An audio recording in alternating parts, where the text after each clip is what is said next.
Afternoon, morning, evening, wherever you are in this world. It's been crazy. It's crazy. It's wave, and we are come back again to always unite the people.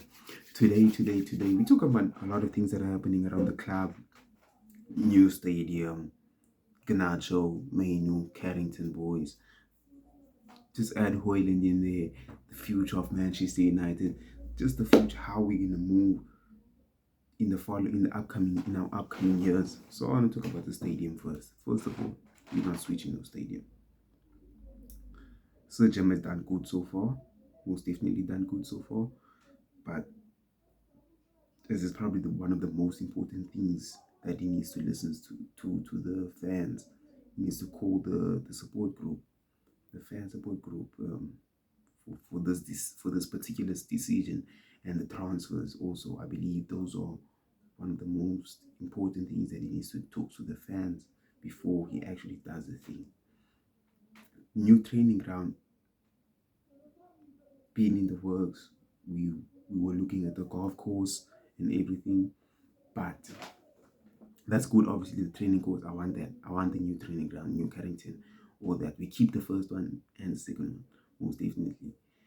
But the new stadium thing, we're not doing that. We're not doing that. We're not doing that. We might need to improve Carrington first. But the new stadium thing is probably going to be done in the next 3 years, I believe. Because in order for us to renovate the stadium, we're not doing the new stadium, by the way.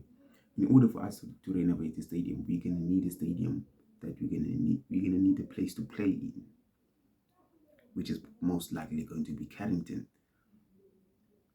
So Carrington needs to be renovated too.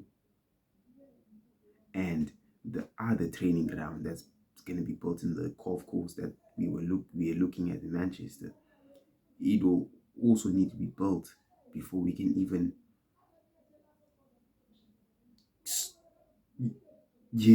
before we can even start renovating Old Trafford. So it's gonna take a whole it's gonna be a whole thing, paperwork, everything. It's gonna take time, money, a lot of money. So I don't think it's a thing we can stress about right now, but that's the thing. I'm just happy that everyone's is acting on it. He's actually talking about it now, early stages, before it's even made, and the plans are written down and everything. I'm just happy about that. Thank you, everyone. Why am I saying thank you? And as I was saying, yes, that's what I'm actually happy that the fans are actually in this.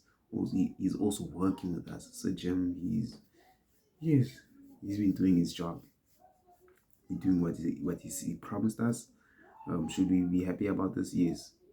Should we? Yes. I believe we should be happy about this because sorry, the TV is loud, but I have people that watch TV in here. So, but as I was saying, should this be happening? Yes.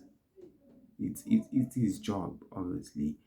Am I surprised it's happening? I'm not surprised. We're just not used to it because of the glazes and how they work. Ed Woodward, Murta. Now we have Omar now. You guys, if you don't know about Omar, go watch my video. I'll tell you who Omar was. I was telling people who Omar. He's that guy. He's that guy. I don't want to talk a lot about Sachin, the GOAT. He's not the GOAT yet, but you need to see. I heard Rand saying if he sells Bruno, he's going to name the statue. He's not selling Bruno. If you guys know, Bruno is one of my favorite players. He's not selling Bruno. No one's selling Bruno. Bruno is our captain. He just became captain. Banded Bruno talk also. Go check his ratings from the last 3 games. Don't talk about Bruno has not been performing in these games. He's not been at his standards because his standards are so high. He's that type of player. He's our key player. He's the engine of the car. He's the engine. He's the main part of the engine. The other parts is Casemiro and Martinez. Talking about Casemiro, people wanted to replace him with De Jong. Look, people, the De Jong talk. De Jong, would he improve us? Most definitely. Would he be good for us? Most definitely. But would he be good for us in the future? No. If we would get De Jong, we would have to spend 70 million plus. And that's for a fact. For a player that's going to be there for 5 years. For a player that's not really that defensive. And look, we need a person that's going to work well with Mane. A person that complements Mane. That's what I was saying in my other videos, in our videos. Silva's the guy. Silva from Benfica. He's the guy. He complements Mane really well. Bruno Fernandes in front of them. Eze. But now, Eze talk. Now, I don't know Eze in my club, football club. I'm sorry. He's very good, by the way. But do I believe he would fit the Manchester United? No. At least we've seen the injuries. By the way he can play is very good, but the injury is kind of pushing away the club. Is kind of pushing Man United and Chelsea away with the injuries. Do I blame the manager? No, the manager wanted him. They needed him. They were winning 3-0. But yeah, man. The De Jong thing, no. I don't believe that should be happening. The De Jong thing shouldn't be happening, yes. We shouldn't be going in. If we were supposed to get De Jong, it would have been 2 years ago. 2 years ago, he played around with us. Now it's sad. Stay where you at, my boy. Stay where you at, my boy. We smoked you guys, by the way, at Old Trafford. Keep that in mind.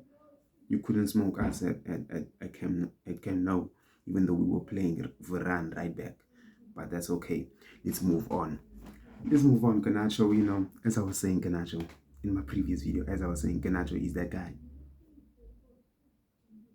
He is that guy. The way he plays, the way he thinks, he gets better by the game. Like Ronaldo 2012. Ronaldo 2012. The way he plays, it's crazy. I am so happy Rodrigo is finding himself at Real Madrid. I'm happy. I'm so happy they have Gula. I am happy they have Gula. Because I'm telling you, if Real Madrid will go for Garnacho, he's not even thinking about it. He's packing his bag. He's not even packing his taking the first flight to Madrid. And that's for a fact. Come on. He grew up in Spain. He idolizes Ronaldo. The two clubs he wanted to play for in his life is Manchester United and Real Madrid. Those are his dream clubs. We got him from Atletico. He probably went to Atletico because he couldn't get to Real Madrid Academy. Or it was close enough to Madrid. He never had his future. He never seen himself playing for Atletico at a young age. The youngsters at Carrington, by the way, what's his name, Lassie?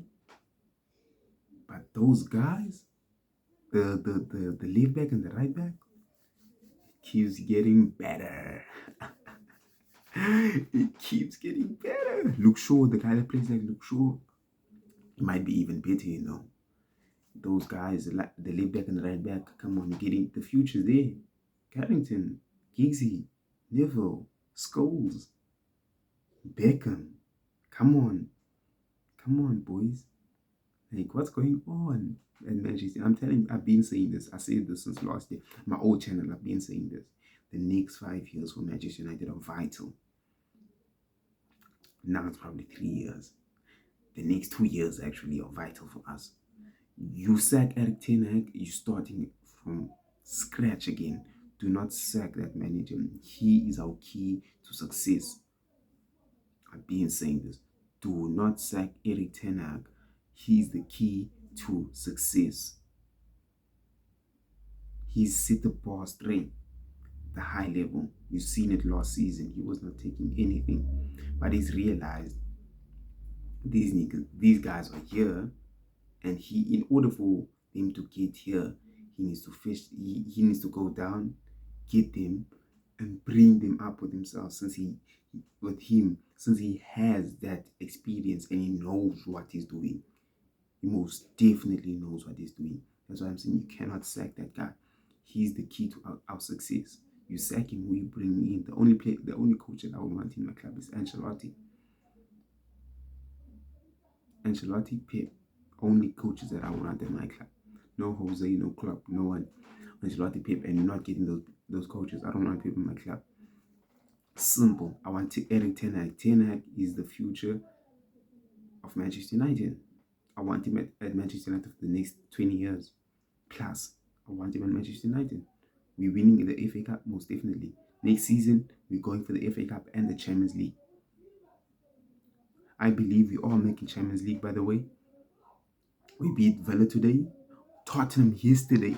Oh, if that was Tottenham. The last minute. I hate Tottenham, by the way. I used to like Tottenham. Since I was vouching for them to win at the beginning of the season, but ever since we were 6 points away from them, I've been wanting them to lose, which started this week because we were 6. Yeah, you get it. Yeah, they in the top 4 race with us. They most definitely not safe there because they still have to verse us. They still have to verse City again, Liverpool, Arsenal. The Arsenal game I'm counting on for them to lose or draw. I don't like Arsenal. I don't want them to win. City, they're losing. Liverpool, they're losing. They're losing against us. Arsenal are my bottlers because they are bottlers. The Chelsea game got postponed. You'll see West Ham, Arsenal soon. Ooh. Or West Ham do us a favor. But West Ham are behind us though. That means if West Ham win, they go 3 points ahead.